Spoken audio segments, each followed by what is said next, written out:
This week, we head south to Vicksburg, Mississippi, to try and trap a ghost in the massive remains of an asylum known as Kuhn State Hospital. Hold on, stop. What is this? Listen to this. What? This is by far the largest and oldest property we've ever investigated, and may just be the most terrifying. Whoa! What the hell was that? The spirits here are dying to communicate with us. Do you like Brandon? Whoa! But we've never seen a direct interaction like this before. I think we might have got some. It's just the craziest crap ever, dude. This is Paranormal Skeptic Academy, using critical thinking and scientific evidence to analyze your favorite ghost hunting shows. You'll never view them the same again. You have been warned.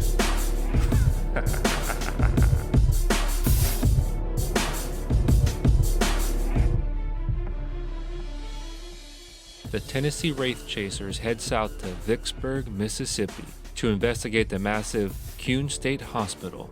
Due to the size of this asylum, the team will have to think outside of the box in order to trap the spirits within. This is Paranormal Skeptic Academy.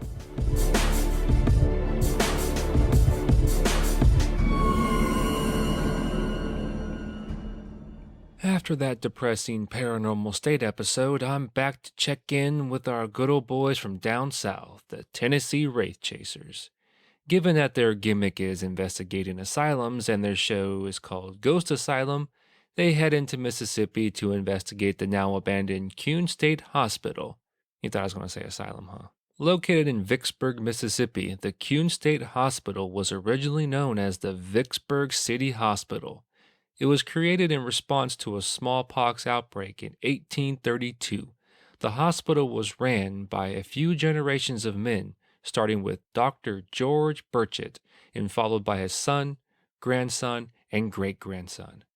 During the Civil War, the hospital treated wounded Confederate soldiers, and after the war, a whole wing was dedicated to just serving wounded veterans. In 1910, the University of Mississippi operated its first medical school out of the hospital, which was now called State Charity Hospital at Vicksburg. Former resident of Vicksburg, Lee Kuhn, left $400,000 of his estate to the hospital in 1954. In his will, he stated he wanted a 7-person committee consisting of 3 Jews, 2 Catholics, and 2 Protestants to decide the best way to spend the money. There's got to be a joke here somewhere. The committee decided on a new building which was opened in 1959. They then changed the name to the Kuhn State Hospital after Lee Kuhn. The hospital added several more buildings in the 1960s until finally closing its doors in 1989 due to a lack of funding. And now it sits, abandoned and alone, with its many restless spirits roaming the now deserted halls. Or that is what these ghost hunters want you to believe. This site meets my 3 criteria for a haunted location. 1, it's old. 2, people died there. And 3, it's abandoned. Several other ghost hunting groups have investigated this place and report EVPs, EMF readings, and shadows they can't explain, as is the case with most of these old places. But our boys, the TWC, are not out to catch a few garbled voices. They're out to catch an actual ghost. Can they pull this off? Let's jump right in and find out.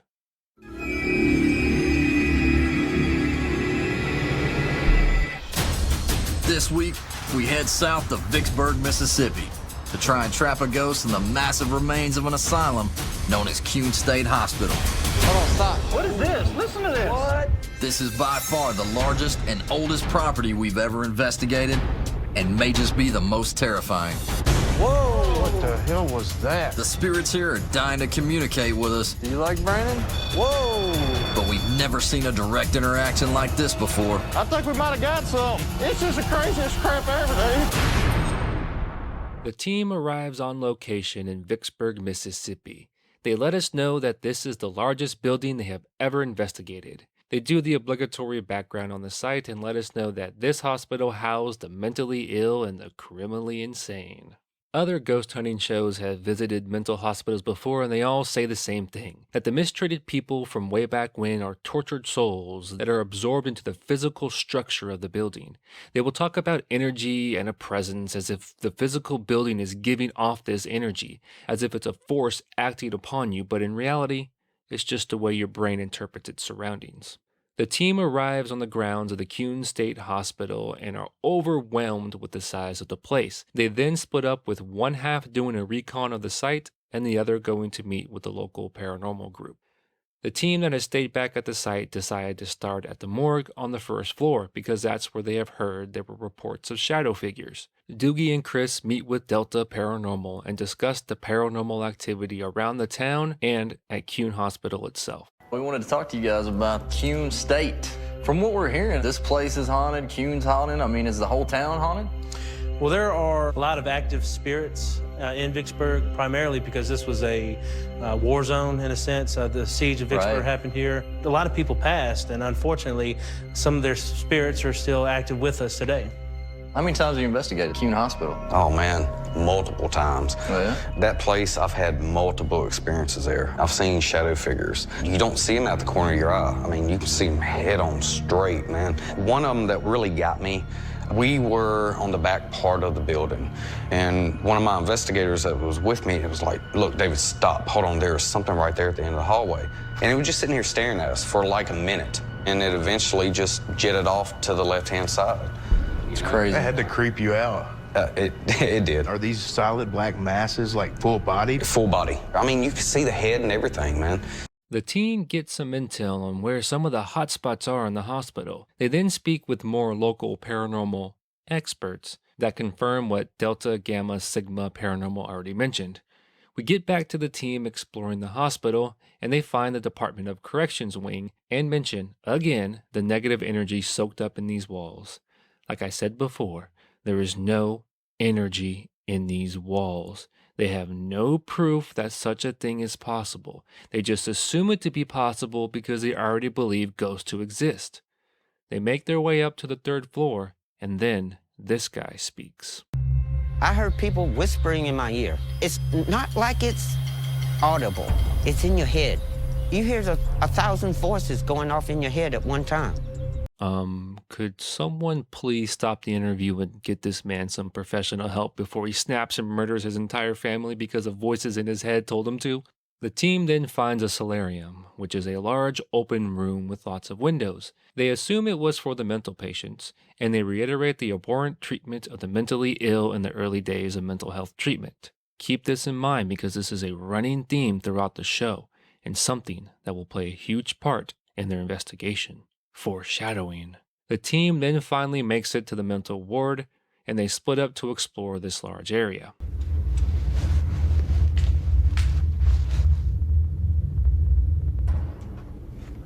What was that?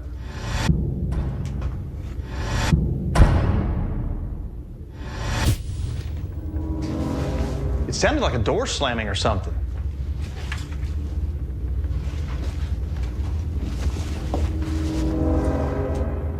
Whoa, Did you get a gauss hit? it's making like pulses up to like. Wait a minute, hold on. Okay. Are you here with us right now? The gauss measures electromagnetic frequency changes, which is really rare in abandoned buildings. With no logical explanation for those changes, we believe it's coming from a spirit in the mental ward. They hear a bang and they split up. Their gauze, which is an EMF reader, goes off, and then they say, with no logical explanation, it must be a spirit. First off, this building is in terrible shape. It has been abandoned for over 20 years. I'm sure random pieces of it are falling off and making loud crashing sounds all the time. Confucius says, if a piece of debris falls in an abandoned building and a ghost hunter isn't there to confuse it for a ghost, does it make a sound? And secondly, your little EMF reader went off, and I don't think I need to get into how many different sources of electromagnetic energy there are, both natural and man-made. These guys say they are doing this scientifically, but what they are doing is the furthest thing from science. They don't try to eliminate potential EMF sources like the equipment they are holding or the cameras they are using, and they don't try to pinpoint exactly where it's coming from. They don't do anything of this because in their minds, EMF spikes equal ghost. So any spike is a ghost to them. Circular reasoning. The EMF starts going crazy while holding flashlights, 3 or 4 handheld devices, camera crew, boom mics, and battery packs. Yeah, I'm sure it's a ghost.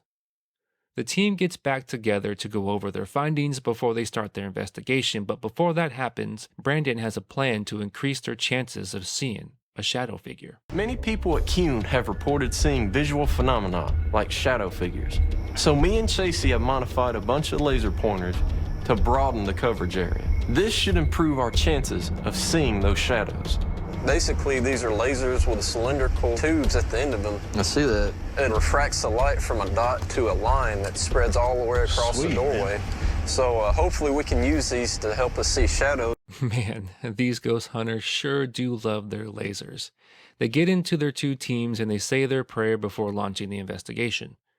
Back from commercial and the team is inside the building starting with the mental ward. Brandon, Chris, and Chasey Ray are exploring the mental ward with their infrared camera looking for temperature drops because ghosts have been known to suck the warmth right out of the air. Again, how do they know this?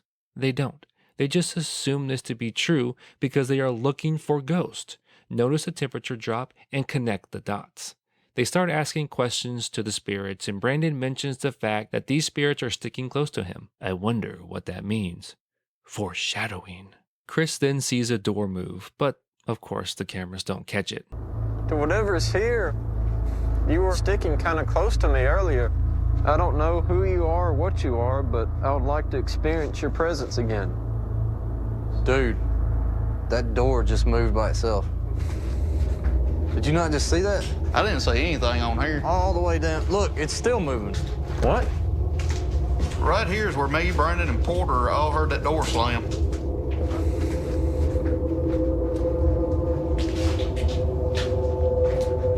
Hold on, stop.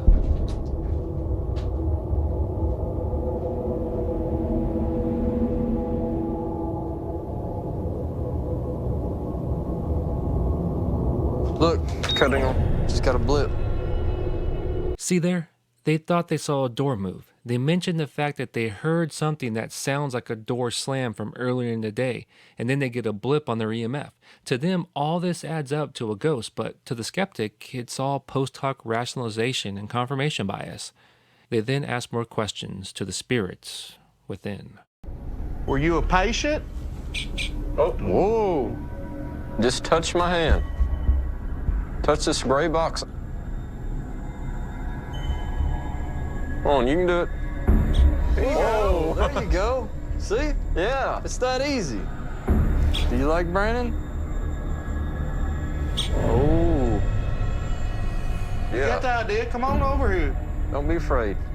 There it is again. The same post hoc rationalization. They do this over and over throughout the entire episode.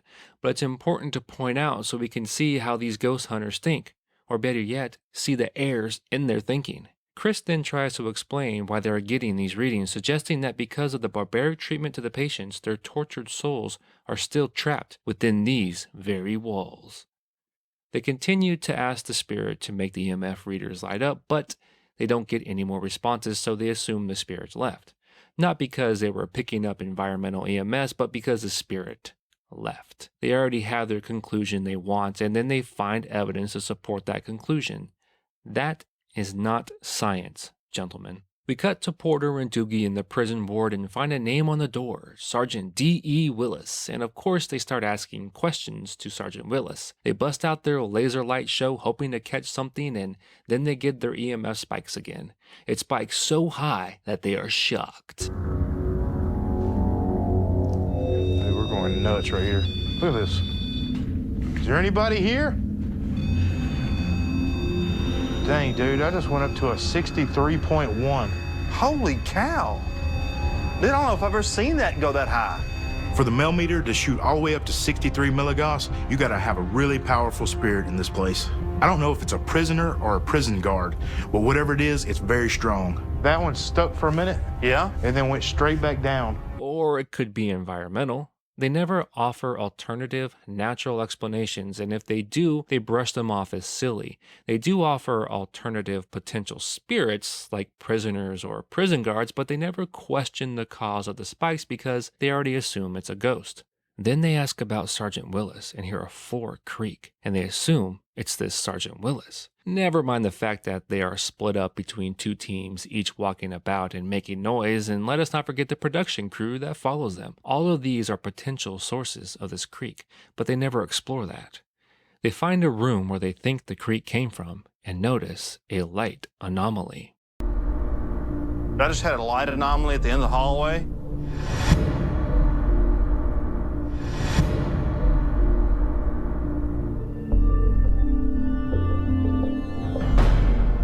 A light anomaly could be the energy of a spirit quickly moving through a location. Every time we mention Sergeant Willis, we get activity.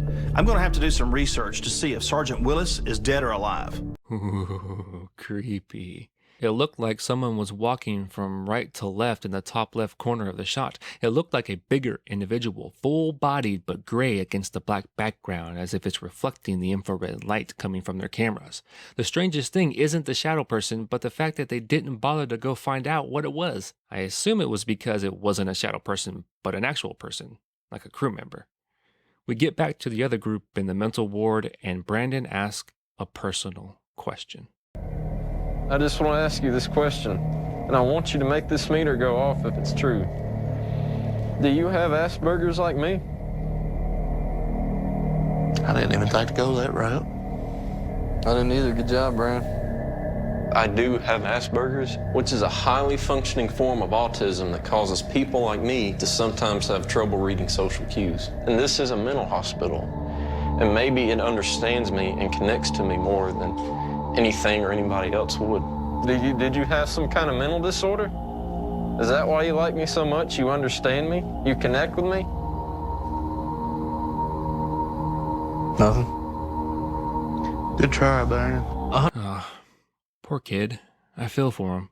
I really do, but we can't let that get in the way of what they are doing, and what they are doing is looking for some kind of connection or reason to why these spirits are interacting with Brandon, so to speak. They are in a mental ward, a place that 100 years ago would probably have housed someone like Brandon based on their lack of medical knowledge of autism. Brandon has Asperger's. They build this narrative to help explain what they are witnessing. It makes for a good story, but it's not science. With neither team getting anything substantial, they switch up teams and head to new locations. What they should have done was eliminate Brandon as a potential source of the EMF. They should have had someone take his equipment and have him leave the room and see if they get the same response, or send Brandon to an alternate location and see if they get the same response there. It's not that hard, people, to come up with experiments to test these hypotheses. Porter and Brandon head back to the mental ward to try and find more anomalies. They come upon a room that gives their EMF readers a spike, so of course they focus on that room. They are trying to figure out who is there. Patient, doctor, veteran, etc. To touch this box in my hand. I'm not. Oh! Whoa, we've got a peg on the gauze. Are you right here with us? It seems as though whatever's here is extremely interested in Brandon. Perhaps it's a mental patient that's identifying with him. Come on. What happened to you? You set that Gauss meter off. Try walk. I don't know what's going on now. It's kind of like it's moved. Yeah, it moved. Or it was just another anomaly. You can see they are building this narrative surrounding Brandon, which comes into play later. Foreshadowing. The team is still looking for a good place to set up their soon-to-be-developed trap, and we meet up with Chris down in the morgue. Here we have them demonstrating a rather unique test. They use a flashlight as a communication device for spirits. They place the flashlight on a ledge, very carefully, which will make more sense in a minute, and they ask questions to the spirits. They are looking for the spirit to answer by switching the flashlight on and off. You want that flashlight up here? If you were a patient here in this hospital, can you make that light up? Is there anything down here with us? Was this a place of the dead?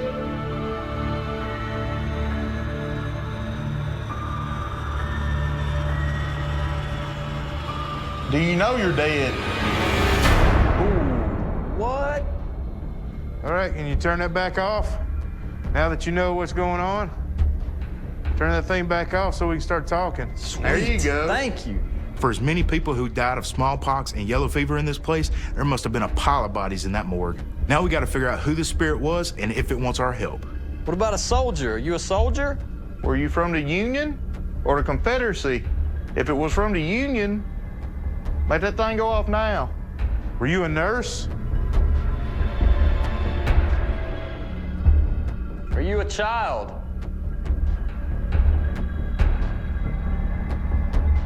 We just want to find out who you are, why you're here, and if you want to leave. Can you talk to us? I just don't feel nothing right here at all. Like it's dead as dead can be. Well, guys, you know, it did try to communicate with us briefly through the flashlight. Maybe we scared it away or something. We still got one more night. This isn't the end of it. Maybe they're just kind of tired like we are and just don't want to play. Okay, so the guys ask a bunch of questions and the flashlight finally turns on after asking if the spirit knows it's dead. Then they ask the spirit to turn the light off, and off it goes. So this must mean that there really is a spirit there, right? Not so fast, my friends, because thanks to a German man named Burkhard Reich, we now know why this happens. Burkhard saw this trick on an episode of Ghost Hunters. He noticed they all used the same flashlight, a mini mag light 2-cell AA with an incandescent light bulb. What is unique about these flashlights is that to turn them off and on, you loosen or tighten the top of the flashlight. Doing this connects and disconnects two tiny pieces of metal, opening or closing the circuit, turning the light off or on. Burkhard then ran dozens of tests over a 5-week period to figure out what was going on, and he got his answer. He concluded that this trick comes down to one part of the flashlight, the dome-like mirror that surrounds the light bulb, the reflector. Here is what happens and how this trick works. When the flashlight turns on, the bulb heats up and the reflector starts to get hot and expands. Now it's time to talk to the ghost. You unscrew the top just enough so that the light goes off, and with the light off, the reflector begins to cool and starts to contract. As it contracts, it pushes the two pieces of metal together, causing the circuit to close and the light to go on. Boom, positive response.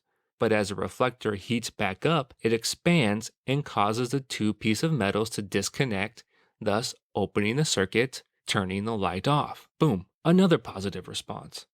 Burkhard used a microscope camera and math to figure out that this expansion and contraction is like turning the head of the flashlight 3 degrees. That, my friends, is how science is done. No paranormal needed. Burkhard posted a 20-minute video explaining his process, and I suggest you Google flashlight on-off ghost trick to watch it. So tell me again how these guys are doing science. After all this, they review their evidence to help determine where best to set their trap. We've actually caught some pretty good EVPs here, guys. Let me play this one for you. Whoa, what was that? Did it repeat what you I said? Play that again. Whoa. It couldn't have been an echo because you finished the whole sentence before it repeated. It doesn't seem to be aggressive or angry. It's just more Like a nervous tick or something. Yeah, nervous tick or inquisitive. Maybe we're dealing with something that feels like they have an OCD, that they have to repeat everything they hear. You know, 100 years ago, OCD would have been considered something to be locked up in a mental institution for, but today, it's seen as an everyday problem. We thought we had maybe a mental patient. This evidence corroborates that. You know, if it is the spirit of a mental patient, I would seriously like to try to do something to help it and maybe set it free from this place. Well, we have another piece of evidence, and this is when Doogie, you and Chris and Chasey were in the morgue. This is one of the better EVPs that we've caught in a while. Are you a child? Wow. It almost sounded like a yell. Are you a child? All right, we'll play it one more time for you here. Are you a child? We know something's in the morgue, but I think we can definitely rule out that it's a child. Yep. Anything else? Personal experiences. I mean, Doogie and I had some stuff going on in the prison ward. We had some light anomalies going on, and we had some crazy Gauss hits. We were getting a lot of activity, you know, when we found the name Sergeant Willis. You know, the spirit could be Sergeant Willis, or it could be a prisoner that knew Sergeant Willis. It's a good point. We really need to dig and find out who this Sergeant Willis is and what kind of connection he has to this place. I'll take a look and see what I can find out, because it's got to be some records out there somewhere on this guy. Sweet. Yeah, it couldn't be an echo or pareidolia. Again, they never go outside of a supernatural experience to explain what happened. They then discuss the effects of the lasers, and they seem to think they have a positive impact on their investigation, so Brandon is going to come up with a trap involving lasers. The next day, the team regroups and Porter explains his findings on Sergeant Willis. Surprise, surprise, she's still alive and worked in the correction wing until it closed in 1989. So listen to how he tries to explain and adjust his findings from the other night. Once I found out that Sergeant Willis was still alive, I figured that the spirit in the prison ward must be a prisoner. With her being in charge for so many years, it makes perfect sense that we get activity when we mentioned her name. She was the boss. No. You were wrong, and you post hoc rationalize your findings to avoid cognitive dissonance. Textbook example. Chris, Doogie, and Brandon decide to go back into the hospital to try to find the hottest spot for their trap that is about to be unveiled. Oh boy, I hope it has something to do with lasers. Based on last night's investigation and the evidence we collected, I'm sending Chasey and Porter to build a laser portal prison trap. What do you think about a door frame, man? Here's one that the screen's already broke in it. I bet we get a discount. All we gotta do is put the legs on it, and we've got our doorway. The suspended glass inner frame is rigged up with laser lights that should illuminate anything that passes through it and allow us to see an entity entering the portal from either side. Oh, quit moving That's good. Sit there and break the Quit glass. moving it. Centered in the lights will be an irregularly shaped prism with multiple refraction and reflection points. This prism will act as our containment crystal and should trap any spirit that tries to pass through the portal. Perfect. I think that's it, man. Good work. And you know this will work because...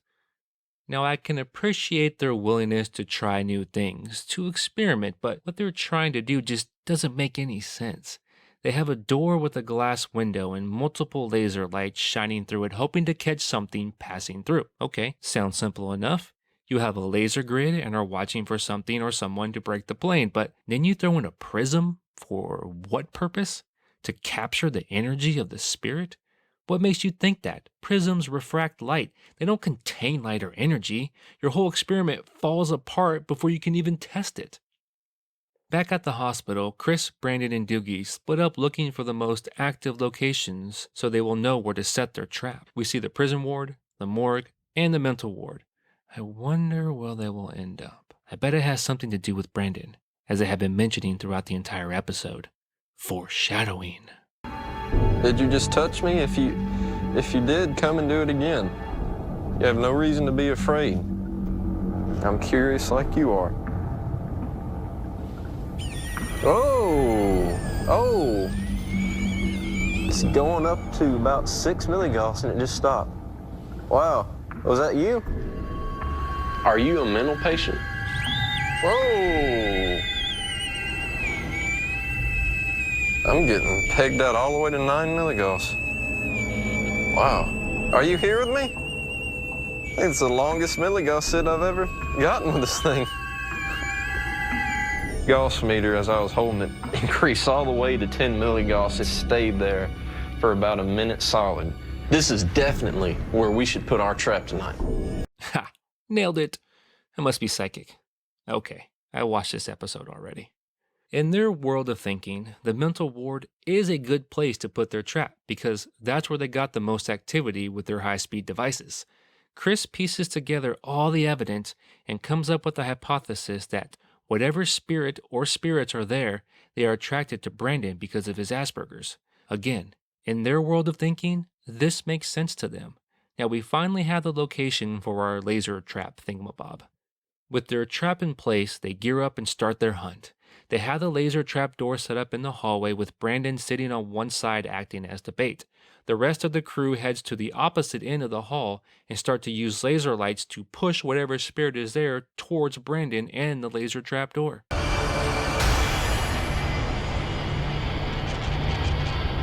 All right, smoke it up.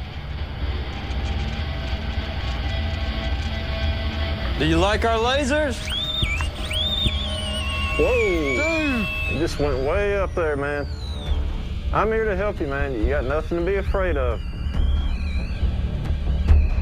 Go into the smoke there. Show yourself. Yeah, go for this doorway. It's our second night at Kuhn Memorial Hospital, and we've set up our trap in the mental ward. We're using Brandon as our bait to draw out the spirit of a mental patient that seems to have bonded with him. In life, this patient may have spent days completely subdued in a straitjacket, but in death, we plan on setting him free. They continue to push their spirits to the trapdoor, hoping to catch them in their magic crystal. Then, this happens. Whoa! Whoa! What the hell was that? A loud bang. They run off to investigate and find nothing. But that doesn't stop them from making the connection between the noise and this phantom mental patient they've been chasing. Back where Brandon's at, the EMF reader stops responding, so that can only mean one thing. Hello? Hey, y'all. Goss has quit. Goss has quit, so it's going back down there to y'all. Maybe it ran out. Dude! Go back up. It's just the craziest crap ever, dude. Oh, dear. What is it? Y'all ain't using the lasers? Yeah. The Goss goes off. When y'all use the lasers, I swear it's like it runs back down here. Are you kidding me? Yes, look at it. If the Goss is literally like going off when y'all ain't using lasers. Dude, it's responding to these friggin' lasers, man. I think we might have got something. Maybe. I don't know. Dude, this thing pegged out for almost a minute.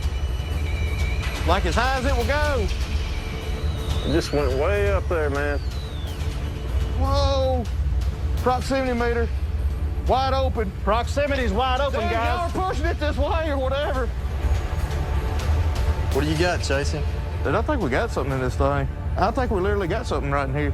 Things got a little crazy. I mean, from all directions, we were getting all types of activity. I mean, it was just kind of like a huge reaction. I mean, it seems like whatever is there really responded to what we were doing. And it's really responding to Brandon.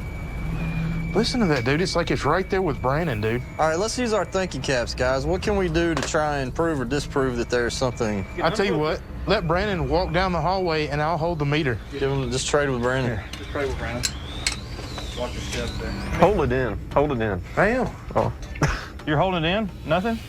Let me touch it just for a second. Dude, it's Brandon. Boom, bang, bam, beep, screech.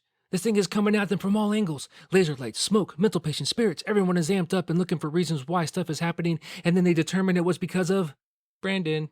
Told you. The K2 is going off on K2's Brandon. going off on Brandon. Look on his hand, dude. It's like it's right there with him. Just. I don't know if the trap worked or not, but it's definitely something here with us, and I think it's right there with Brandon. Doogie, sit in the chair. What is this? Listen to this. Listen to this thing. Is it trying to talk through the dead? Are you trying to talk through it? It's almost like it's trying to talk to us. This is creepy. Logically, this thing should not be putting off EMF. Yeah, well, logically, us sitting in this chair should not be putting off EMF. True. I was sitting right next to the laser wall, and as far as I could see, nothing seemed to ever walk through it. But there was something there apparently with me. Is it possible that we could have trapped some kind of energy in this thing? The best thing we need to do to move forward from and try to figure things out is to take this back to Tennessee and measure it then and see if we got any EMF hits on this thing. I do know that there was something around this trap, and inside of the trap, we might have just done something groundbreaking. No, not groundbreaking. A couple of things here. All right, a couple of things here. Brandon says logically their trap should not be giving off EMFs, but clearly the thing is because every time they put their little EMF reader close to their trap, it goes off. Now you and I know it's not a ghost, but they believe it to be a ghost, so according to their internal logic, it's the spirit, not the trap. Now that the gang is confident they captured a spirit in their magic crystal, they bring it back to Tennessee to test it. But before they test the crystal, they have some video evidence to review. Hey guys, Kuhn Hospital, it did not let us down. Really? We have captured the holy grail of evidence. Are you talking about like this could possibly be the best video evidence we've caught ever? It really is. I mean, it is the best video evidence I think we've ever caught. If this is holy grail, let's see it. We were implementing the trap, we're filming and scanning with the laser. It's just the craziest crap ever, dude. This was what was in that video. Let's check it out. Yeah. You see a little bit of vacant area here where the laser comes up through. It's not reflecting back. You don't really see anything there. Yeah. But I wanted to enhance that and bring it out. And so you watch as the laser comes down. Whoa, there's something right here. That? Well, watch it full speed. Whoa! Is that a full body apparition? It's peeking out, man. It's like kind of hanging out. And when it sees that you see it, it kind of scurries off. Well, when you look at it in full motion, it's like it's walking down and then it goes into the room. The key is that the laser is being absorbed. It's endothermic. Yeah, it's into what he said. That right there is hard to debunk. I don't know, Brandon, but do you mind if I give it a try? For the audio listeners, the video shows a purple laser line about chest high being projected down a hall. The apparition in question is from earlier, the light anomaly. The laser is projecting on whatever surface is in front of it, so it follows the walls. This apparition is on the left side of the shot, and the laser light passes right over it.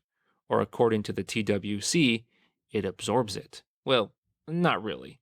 The apparition is actually in a dead spot. The laser hits a wall that is in front of the camera going from left to right, and then projects behind it. But the shadow area where the wall curves away from the camera like it's heading down the hall, the laser is not showing up on this wall because it's facing away from the source of the laser. Lasers have a hard time turning corners. This is where the apparition appears, within this dead spot. So it didn't absorb the laser. The laser could never touch it. And it's probably not an apparition like I said earlier. It's probably a crew member.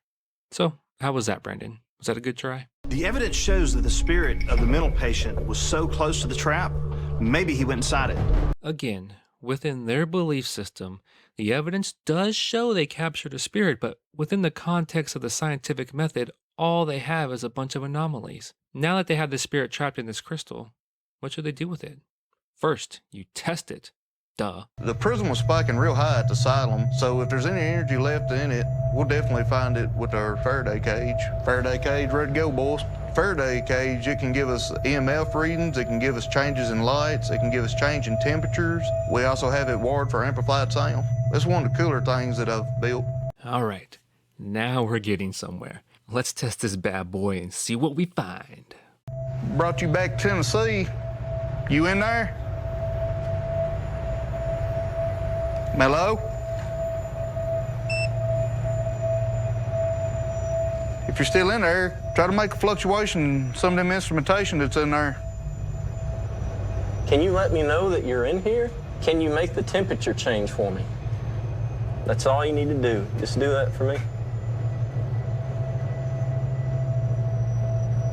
I didn't hear anything the whole time. I didn't either. No light fluctuations. I'm not seeing anything on the monitor from the video feed.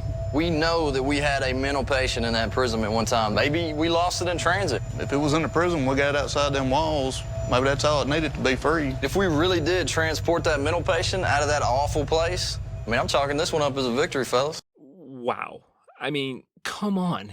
Even when right in front of their faces, they still spin it that they actually accomplished something. They knew they had a mental patient in the crystal before testing it. But when they tested it, it's gone. So therefore, they rescued it? What? What kind of convoluted logic is that?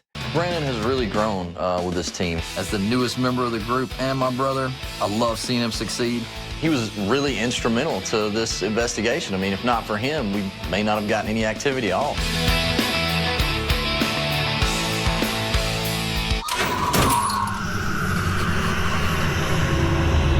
Well, hold up. I'm still dumbfounded by that ending. Do they seriously believe that they captured a spirit in the crystal and then let it escape between Tennessee and Mississippi? Did they just explain away the whole reason for investigating to capture ghosts scientifically? And when the test they set up to prove their theory fails, they do a complete 180? They want to believe so bad that they sell out everything they stand for when the evidence clearly points to them not capturing a ghost. The cognitive dissonance is off the charts here, folks. They don't care about doing science. They just care about finding evidence to support their preconceived belief. It's ludicrous. I tell you, a shame, a farce. We've been hoodwinked, bamboozled.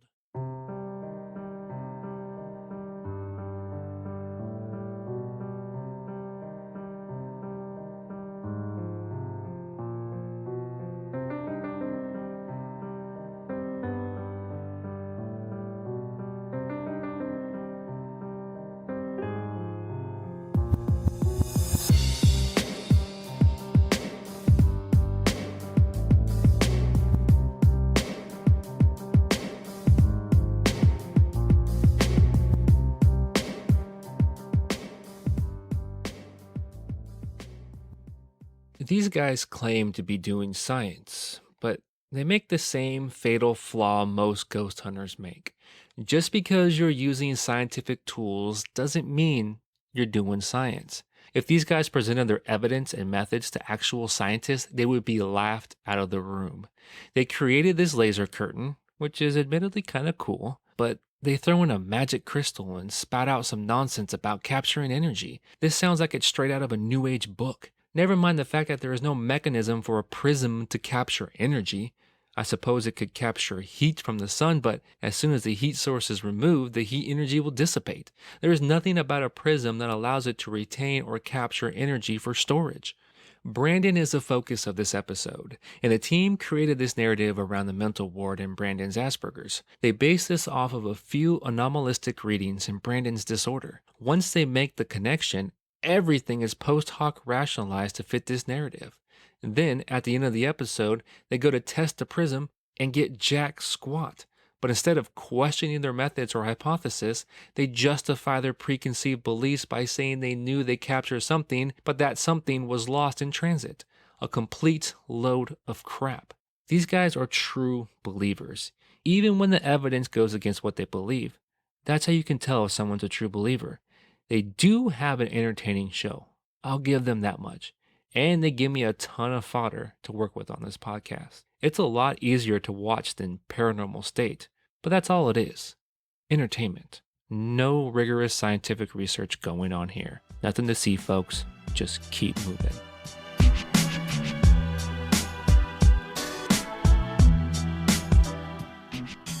This has been Paranormal Skeptic Academy. If you like what I do, head on over to patreon.com/PSA, and for as little as $2 an episode, you can help support my efforts. Each patron will receive the video version of the normal episodes, along with a special RSS feed to add to your favorite podcatcher. Be sure to follow me on Twitter at cweb619. Send me feedback at paranormalskepticacademy@gmail.com. Like the Facebook page, and leave me a review on iTunes and Stitcher.